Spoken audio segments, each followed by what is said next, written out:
exaltado, o Rei exaltado nos céus.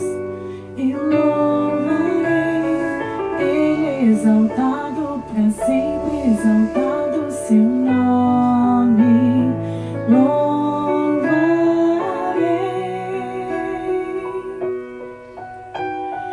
Ele é o Senhor, sua verdade vai sempre reinar. Terra e céus, glorifica o teu santo nome. Ele é exaltado, o Rei exaltado nos céus.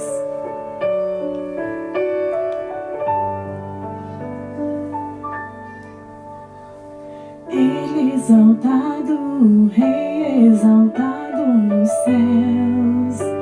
Eu louvarei, Ele é exaltado para sempre, exaltado o teu nome. Louvarei.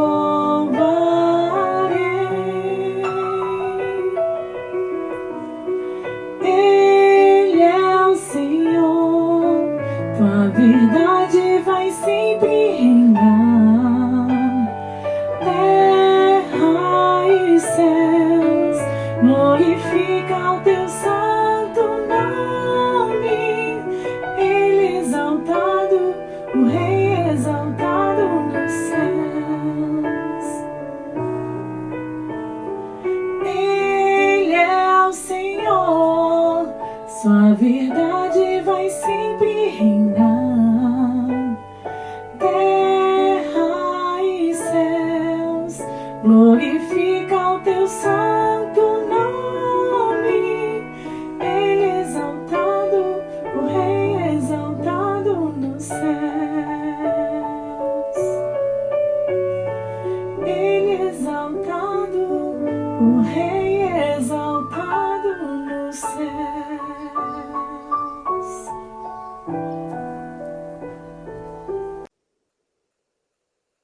Amados irmãos e amadas irmãs,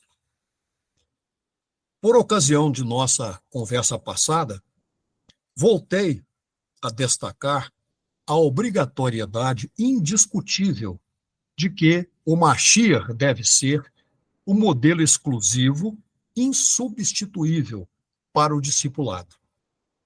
Portanto, não nos compete, não devemos e não podemos adotar padrões humanos para forjar discípulos. Salientei também, naquela oportunidade, ser impossível que sejamos discípulos e discípulas se tivermos nascido de novo, mas não nos mantivermos caminhando pelo processo da redenção.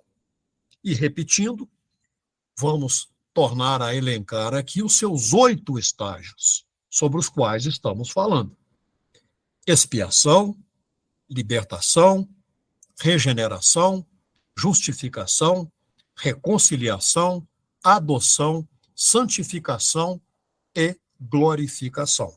Estamos ainda conversando sobre a expiação. Não nos esqueçamos disso. Na Santa Convocação anterior, nós discorremos sobre a 5ª e a 6ª modalidades de sangramento expiatório, simbolicamente falando, de nosso Senhor Jesus. Discorremos sobre os pés perfurados e suas costas afligidas que sangraram. Hoje, nós avançaremos nas considerações sobre o processo de expiação e examinaremos outras partes pelas quais nosso Senhor Jesus derramou sangue e como esse sangue precisa expiar a vida de quem o conhece, ou seja, sua pessoa discípula. Hoje abordaremos um outro momento figurativo, no qual nosso Senhor derramou seu sangue, dessa vez pelo lado de seu corpo. Nessa conversa, nós veremos o sangue derramado no lado, costado ou flanco de Nosso Senhor. Porque esse foi o lugar do corpo do nosso mestre em que o soldado o feriu com a lança. E o evangelista descreve que dessa ferida saíram água e sangue. Vamos ler a passagem. João 19, 34. Contudo, um dos soldados furou-lhe o lado com uma lança, e logo saíram sangue e água. Acho importante nós abrirmos aqui um parêntese pequeno. Não pretendo entrar em profundidades científicas, porque não é o caso. Nós estamos aqui numa santa convocação da Igreja de Deus. Mas é interessante nós fazermos uma pequena análise sobre esse fluxo de sangue e água testemunhado pelo evangelista em decorrência do golpe de lança desferido pelo soldado romano. Primeiramente, para nós entendermos o que se passou ali, é preciso considerarmos o violento açoitamento de nosso Senhor Jesus. Por quê? As pessoas, geralmente eram homens, que eram açoitados, frequentemente entravam em falência corporal, geral, falência de órgãos, por severa perda de sangue. Na medicina, esse evento se chama choque hipovolêmico, desculpem o palavrão, que nas circunstâncias da época provocaria, por si só, a morte do Senhor Jesus. Era uma mera questão de tempo. As consequências desse choque, por perda expressiva de sangue, são pelo menos 4. Primeiro, o coração trabalha de maneira mais intensa para bombear um volume de sangue que já não está mais disponível, na tentativa de compensar a situação. Segundo, a vítima entra em colapso e, no mínimo, tende a desmaiar devido a uma significativa redução de sua pressão arterial. 3. Em seguida, os rins entram em processo de mau funcionamento e podem até parar de funcionar, numa tentativa desesperada de preservar os líquidos corporais, porque muito líquido está sendo perdido via sangramento. 4. Nesse momento, a pessoa sente uma extrema sede, indescritível sede, à medida que o corpo busca, de maneira voluptuosa, reabastecer os líquidos perdidos. Isso é descrito pelo evangelista em João 19, 28. Ele fala dessa sede que o Senhor Jesus pediu que ela fosse mitigada de alguma forma. Então, logo em seguida, antes da morte, que agora nós já estamos caminhando para o final do processo, ocorre uma aceleração absurda dos batimentos cardíacos e isso faz com que se acumule líquido ao redor do coração e ao redor dos pulmões. Essa coleção, essa verdadeira piscina de líquido em torno do coração é chamada tecnicamente, desculpem o palavrão, de derrame pericárdico. E no caso dos pulmões, é denominada derrame pleural.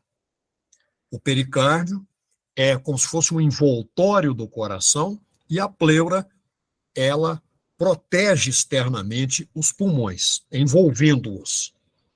Isso explica porque, estando nosso Senhor Jesus, possivelmente até já morto, existe essa suspeita, e o soldado romano feriu-lhe o lado, a palavra de Deus não diz que lado foi, mas a maior probabilidade é que tenha sido, pelo que eu vou dizer aqui, o lado esquerdo do corpo. E nesse processo, nesse ataque produzido pela lança afiada, poderiam ter sido perfurados ou a pleura, que, como eu falei, envolve o pulmão, ou o pericárdio, que circunda o coração. Ou ambos, e talvez até o próprio coração, não de maneira muito profunda, mas provocando alguma laceração em uma das câmaras cardíacas. Por isso, sangue e água fluíram do lado de seu corpo. A água, proveniente da coleção de líquidos entre a pleura e os pulmões, ou entre o pericárdio e o coração, e o sangue da própria ferida produzida pela lança. Então, assim, a gente entende por que foi registrado pelo evangelista João a emissão de sangue e água pelo lado ferido de nosso Senhor Jesus. Fechemos, então, o parêntese. Eu só quis fazer esse pequeno comentário aí. Nós entendemos, pelo menos no âmbito da Igreja de Deus, isso é óbvio, uivante para nós, que o primeiro Adão foi criado com o propósito divino de governar e administrar a terra, seguindo, é claro, os preceitos estabelecidos por Deus. No entanto, ele falhou e foi expulso do Jardim do Éden, devido a essa desobediência. O último Adão, nosso Senhor Jesus, veio para a nossa salvação. Aí vocês vão dizer, mas o Senhor Jesus não é o segundo Adão? Sim, mas é o último. Porque se a gente simplesmente falar segundo, podemos dar a entender que poderia existir um terceiro. Então, o Senhor Jesus é o último Adão. É o segundo, mas é o último. Naquela situação edênica, homem e mulher possuíam uma identidade divina, dispensando a necessidade de nomes. Contudo, após a queda, o homem passa a ser chamado Adão e ele dá o nome à sua mulher, Eva, falando em português, a mãe de toda a geração, nascida no pecado, evidentemente. Nosso Senhor Jesus veio para cumprir a obra que o primeiro Adão não conseguiu realizar. Durante o processo de martirização, ao sangrar pelo costado, isso, de certa forma, pode ser interpretado como símbolo do nascimento da própria igreja. Esse evento estabelece um paralelo com a criação da mulher, que foi formada a partir da costela que fica no costado do homem. Vamos ler essa passagem. Gênesis 2, 18 a 24. E disse Iá Deus, não é bom que o homem esteja só. Far-lhe-ei uma ajudadora idônea para ele. Havendo, pois, o Altíssimo Deus formado da terra, todo o animal do campo e toda a ave dos céus, trouxe-os a Adão, para esse ver como os chamaria. E tudo o que Adão chamou a toda a alma vivente, esse foi seu nome. E Adão pôs os nomes a todo o gado e às aves do céu, e a todo animal do campo. Mas, para o homem, não se achava ajudadora idônea. Então, Iá Deus fez cair um sono pesado sobre Adão, e esse adormeceu. E tomou uma de suas costelas e cerrou a carne em seu lugar. E da costela que Iá Deus tomou do homem, formou uma mulher e trouxe-a a Adão. E disse a Adão, esta é agora osso dos meus ossos e carne da minha carne. Ela será chamada mulher, porquanto do homem foi tomada. Portanto, deixará o homem seu pai e sua mãe, e apegar-se-á à sua mulher, e serão ambos uma carne. Muito bem.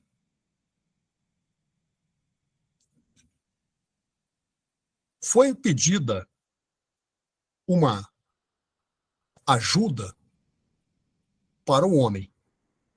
E essa ajuda, que lá no original em hebraico está grafada como a palavra Ezer, significa alguém de extrema importância, não uma pessoa subalterna, diferente do que muitas pessoas pensam. A mulher não veio para ser inferior ao homem, e sim para estar ao seu lado, tendo a mesma importância que ele. E foi criada com o propósito de ser aquilo que está lá no hebraico, uma ajudadora idônea. Não uma mera colaboradora, mas idônea. No entanto, usou o seu dom para induzir o homem ao erro, levando a ele o fruto proibido para comer. E como sabemos, o pecado instaurou-se na humanidade. Em 1 Coríntios 15:45, nós lemos: assim está também escrito: o primeiro homem, Adão, foi feito em alma vivente, o último Adão em espírito vivificante. Ou seja, a primeira mulher trouxe o fruto da maldição, do pecado. A segunda mulher trouxe o fruto do espírito. Vocês então me perguntarão: de que segunda mulher estou falando? Da noiva de nosso Senhor Jesus Hamashiach. Estou defendendo aqui uma simbologia de que esse sangramento, vindo do costado de nosso divino mestre, representa a igreja. Então, estou falando da igreja, ou seja, de nós. O sangue e a água que saíram do flanco de nosso Senhor Jesus representam o nascimento dessa mulher especialíssima, dessa noiva única que é a igreja. Isto é uma proposição que estou lançando. Visitemos agora Gálatas 5:22, que fala sobre o fruto do Espírito. O fruto do Espírito é amor, alegria, paz, longanimidade, benignidade, bondade, fidelidade, algumas traduções dizem fé, mansidão e temperança. Nós sabemos que o fruto é subdividido em várias partes, ao contrário do que muita gente pensa. Muitas pessoas acreditam que haja vários frutos do Espírito, mas, na verdade, só existe um único fruto, constituído de diversas partes, comparáveis, por exemplo, aos gomos de uma laranja. É uma fruta única, porém constituída de gomos.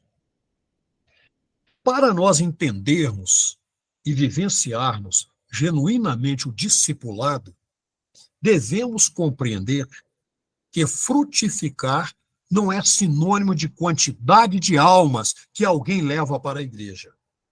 É preciso haver o firme entendimento de que a frutificação está ligada ao caráter. Portanto, devemos viver de acordo com os preceitos e o caráter do Messias. A água simboliza a nova vida com nosso Senhor Jesus. O sangue tipifica a morte e a renúncia. Então vejam que casamento maravilhoso. De um lado nós temos o sangue anunciando renúncia e morte, e do outro a vida que é apresentada pelo novo nascimento, pela água. Vamos ler agora João, 1 João 5:6. Este é aquele que veio por água e sangue, isto é, Jesus Hamashiach. não só por água, mas por água e por sangue. E o Espírito é o que testifica, porque o Espírito é a verdade. Então, seguir como discípulo ou discípula de nosso Senhor Jesus requer renúncia e o peso da cruz na jornada da vida. Sem isso, não há discipulado. E vamos agora, já chegando ao final, como falei, minha matemática está meio desequilibrada, ler Gálatas 2:20. Uma passagem maravilhosa. Já estou crucificado com o Machia, disse Paulo, e vivo, não mais eu, mas o Cristo vive em mim.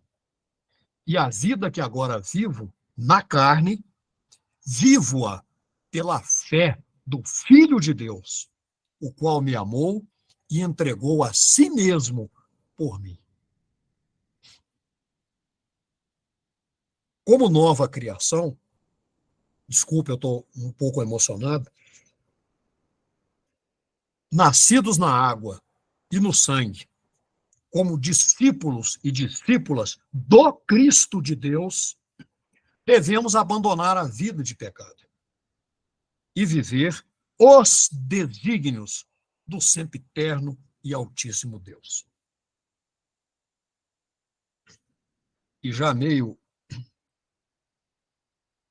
dificultado para falar, encerro com as palavras inspiradas e inspiradoras de Paulo, em 2 Coríntios 5:17.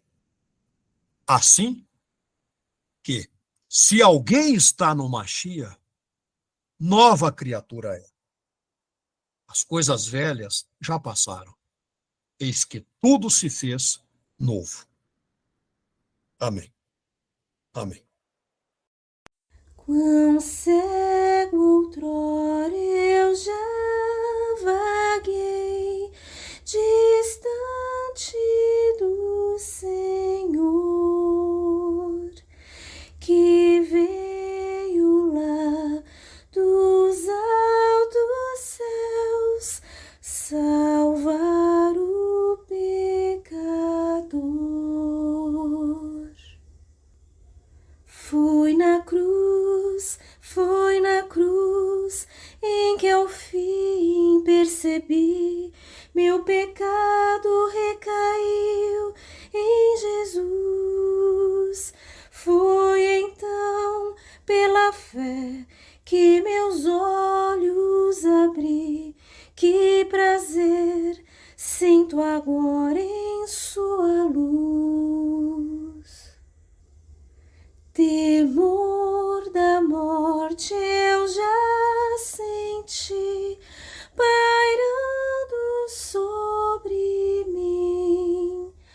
Aos pés de Cristo então corri e achei abrigo enfim.